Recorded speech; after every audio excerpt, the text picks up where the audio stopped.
Hi, Paul. Hi, boys. Right now, tonight, one game. Who gets a check mark? Who's better, Geno Smith or Drake Maye? I think right now you got to say Geno Smith. You got to? Why do you got to? Why do Because you I got think he's to? accomplished more. Okay, well, I didn't say who has a better resume. Well, you're asking right now. To win one game. So I'm not going backwards. I'm saying the game's tonight. Well, tonight I would take Geno Smith. I would hope that by the middle of the season, I and everybody else would want to take Drake Maye. When but you draft, he hasn't done it yet. When you draft Drake Maye, wouldn't you have hoped that by year 2 he's better than Geno Smith? Yeah, well, let me know when he has a year of games under his belt, so year 2 can start. He only played half the year last year. It's over half. We could give him a little time, can't we? Okay, yeah, but it's... Would I hope that he was better? Yeah, it's year 2. Whether he played or not, year 2, I would expect him to be better than Geno Smith, and he is. I would expect him to be better than Geno Smith, but to this point, he has not been. Okay, that's going backwards. The game's tonight. The game's Sunday. Yeah, he said Geno Smith. Geno Smith, to this point, Geno Smith has been better than Drake Maye. So Mike Vrabel or Pete Carroll? that, to me, is a little bit more of an argument. You guys can argue anything, though. I got to give it to you. Thank you. I thought I could. I'm like professional in terms of arguing. You guys, that was a good argument coming in. Thanks. I mean, that was impressive. But Keep going. The coaching, 16 years of work there, Paul. the coaching's a wash to me. Again, Carroll's probably got a better resume. Obviously won a Super Bowl, college success as well. But Vrabel did a lot of good things in Tennessee, and then it didn't end well. We'll see where he ends up now. What I find interesting, I do think both teams are very similar, and they're in similar spots, but the quarterback does separate them, and the age of the coaches does separate them a little bit. Geno Smith is obviously a bridge guy, and Pete Carroll's well onto the back nine. So I think the Patriots are potentially in a better spot, with a younger coach that if it hits, he's going to be here for a while. And obviously you have a second-year quarterback that you're very high on his potential. Mike thinks he's already better than Geno Smith.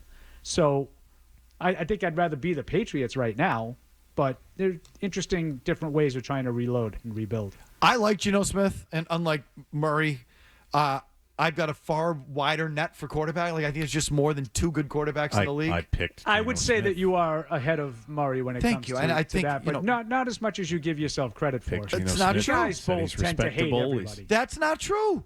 I root for quarterbacks to be good. I think it's boring if we're only just talking about the same 2 or 3 guys. And I think that, I don't know, when I look at who wins a Super Bowl, it's not those 2 or 3 guys every year. So you can win Super Bowls with Jalen Hurts, and you can win Super Bowls with Matthew Stafford. Jalen Hurts is pretty good. And you can win Super Bowls with guys you would not consider the elite of the elite. Matthew Stafford was a number 1 pick. So I believe who you thought sucked. So and you thought Josh Allen sucked. So to me, I think you did too. I didn't. So wrong. And that's where I would argue with you guys. Wrong. You guys give up on quarterback. Maybe not. I with Josh. did not. Maybe not with Josh Allen. In year 2, you definitely did. In year 2 of Josh Allen, he was a bum those couple of years. I believed in him. I have evidence. I don't remember that. Okay, we have a whole podcast with Greg Bedard where I went on with Greg Bedard and we looked over film. I think Greg still thinks Josh Allen stinks. And I pointed out play after play after play where they said, look at this. Look at the way this guy moves and throws on the run. Like, there's some special stuff in here. I said it in year 2. That might have been year 4. It was year 2. Year 2. It was year 2. I know the game. It was a Saturday afternoon game in Foxborough. It was a year 2. He made a throw in that game that I was like, this guy might have something. It's on the record. So it's on the record. So listen, I'm willing to give Geno Smith. You can win with Geno Smith to a certain level. I do think he's gotten a little overrated in that because I think everyone had the bar. Okay. Everyone had the bar set so low. This sucky Jet sucks. He sucks. And then when it turns out he grows up a little bit, he doesn't totally suck. People are like, oh, this guy's really good. No, he just doesn't suck. So I would like to think Drake Maye in year 2 just doesn't suck. Okay, yeah, but doesn't that mean you're sort of putting him in the same bucket? Yeah. Now you should hope. I agree with your overall premise. I agree with. You hope he gets out a of the lot suck more bucket. of Drake Maye. Yeah. I mean, if Drake Maye at the end of the year we're still having a conversation of whether or not he's on par with Geno Smith, something went wrong. Yeah, see, by the end of the year, he should be markedly better than Geno Smith. He should be. I'm just sort of accelerating that a bit. I think by year 2, I know it's week 1 of year 2, but by year 1 of week 2, we shouldn't be debating who gets the check mark. If you really drafted the guy. And I'm just going to assume you drafted the guy. Yeah, if they drafted the guy, he should be a better player. There's no question about that. But like, I just look at it in these terms. The big thing with me is the mistakes. So like, if I were to say to you, because we all agree the teams are close. It's a 2.5 point spread. I think we can all agree on that. Who's more likely to make a mistake? Well, based on last year, it's Drake Maye, but I'm going to hope that Vrabel and McDaniels have already stepped on his neck enough and beaten that out of him. Okay, and you might be right. I'm just telling you right now, based on last year, Drake Maye is the candidate to make the mistake. It might be one of those boring games where the team that doesn't turn it over wins. It could, because I do think they're very evenly matched. I'm going to give you an example of what I think of Geno Smith as being overrated, which doesn't mean suck. I like him. PFF, preseason quarterback rankings. So I say preseason, this was released in May. Okay, so this is before the training camps and all that, but just to give you an idea. So PFF, again, the top 5 is everybody: Mahomes, Burrow, Jackson, Allen, and they have Jalen Hurts 5. Jaden Daniels 6, Matthew Stafford 7, Justin Herbert 8, Jared Goff 9, Geno Smith 10. Too high. That's too high. That's overrated. That's too high. I would Too agree high. with you. Okay, so just like, for example, Brock Purdy or Geno Smith? Brock Purdy. Brock Purdy. Me too. Yeah. They have Jordan Love 12. Jordan Love. I have Jordan Love too. Yeah, I don't know about that one. Baker Mayfield 13. Baker Mayfield. Mayfield or Geno Smith. I'm Mayfield. with you on that Mayfield. as well. CJ Stroud 14. C.J. Stroud. CJ Stroud over Geno Smith. Yeah. 15 Kyler Murray. I don't. Not a believer. I would have him ahead of Geno Smith, though. You would? Yeah. I don't love Kyler No, Murray. me neither. I really don't. So now out on him. So we'll revisit this after the season. Kyler Murray will have a good year. Murray will fall back in love with him. And then we'll all say, oh, yeah, no, I was on him in the beginning. He's a real hammerhead. Trevor Lawrence 16. Oh, Geno Trevor- Smith. Ooh, I'll take Trevor Lawrence over Geno Smith, too. Geno Smith. I might go Trevor Lawrence there. 17 Dak Prescott. I'm taking Dak Prescott. Me too. Yeah. Dak Prescott.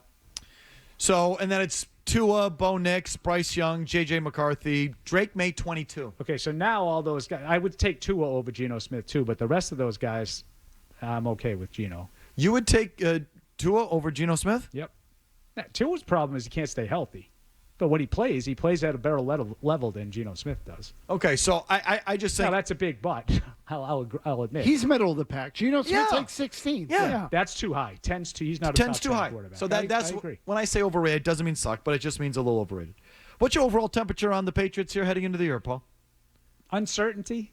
He thinks they suck. Yep. I don't think they suck. He's not allowed to say it, but you could tell by that. That's why he went on hesitation. non-answer. That That's a was the non-answer. pause. Yeah, that was like in So- court. I can't recall. obvious. You want me to tell you Yep. something? I Matt? I plead plead the fifth. Yeah. So Yeah. you guys know I'm a chronic. I listen all the time. What do you guys call it? P1? Yes, P1. All right. So I'm listening to you guys with Greg yesterday. I always like when Greg is on, and he talked about at the end. You sort of, hey, we didn't even get your thoughts on the game, and he sort of envisioned a high scoring game. I think he said he never gave a score, but it was Too bad he thinks the Raiders defense Raiders stinks. defense is bad, and the Patriots he's a little concerned about based Correct. on what he's seen, which I would agree with wholeheartedly.